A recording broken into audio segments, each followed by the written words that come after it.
По петти пат во Крушево на Гумење се одржа специјализираната ревија на изворни македонски шарпланинци, на која учествуваат 30 на куќиња од овој вид од повеќе градови. Организатор и покровител на настанот е меѓународната фондација Тоше Проески.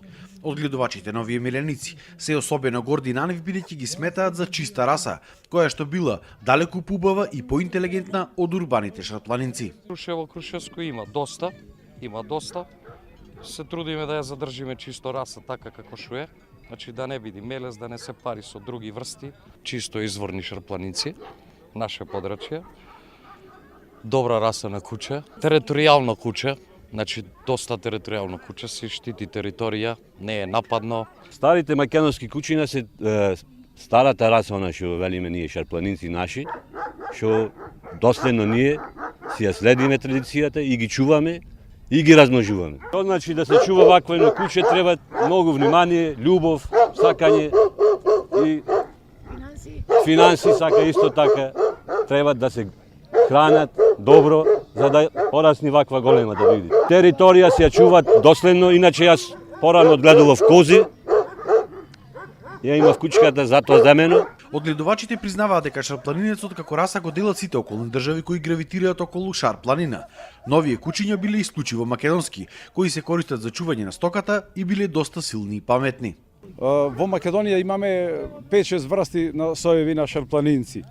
Тие ги делиме спрема снагата, спрема главата, спрема бојата, карамани, жолти, карабаши, темни, со темни.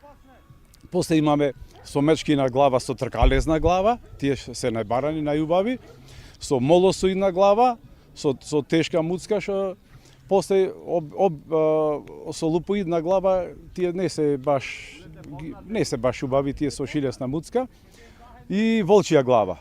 И тие се многу ретки, тие се полесна раса, али за волците се многу брзи. Кинолозите бараат овие кучиња да се заведат како посебна, чиста македонска раса, бидејќи ја нема на ниту едно друго место.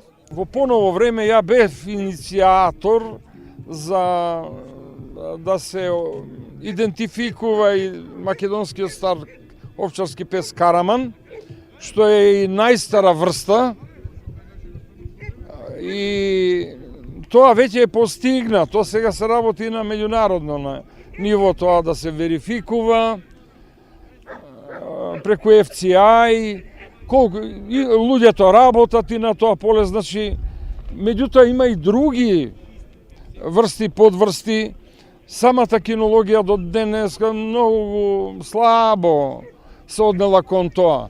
Ние имаме своји идентификациони така сознанија, дури имиња, меѓутоа тоа не е официјално верифицирано.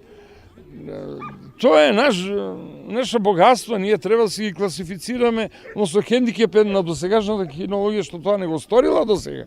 На изложбата покрај кучињата имаше и расни коњи. Во Крушево во моментов биле останати уште 40 на коњи, а дел од одгледувачите сакаат овие животни да ги искористат годинава и во туристички цели. За туризам, за јавање на коњи до крстот таму да одат, па ќе видиме како ќе биде работата. Од ова година планираме за туризам и да гости, ама ќе видиме ако успее. Сакате да ги шатате туристите со коњите? Организаторите се надеваат дека овие настани уште повеќе ќе го популаризираат изворниот македонски шарпланинец како посебна раса. Од Крушево Дарко Штарговски за Сител телевизија.